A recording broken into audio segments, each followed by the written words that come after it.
Hello everyone, so if you want to set up a dynamic island on your Redmi Note 13, first to open up your Play Store.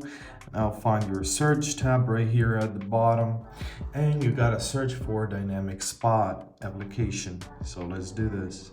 Right, here is our dynamic spot application. Press install and give it a few seconds to install.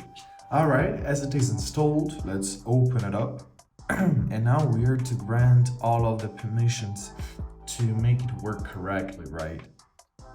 Press next. Let's do the permissions. So tap on the first one, and now we are to select our new application. Let's find it.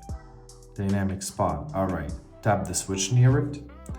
Now go back, go to another access, right?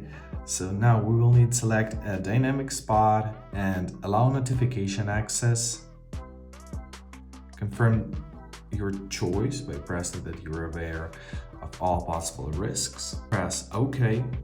Now go back to another permission, tap on it, choose no restrictions, press next.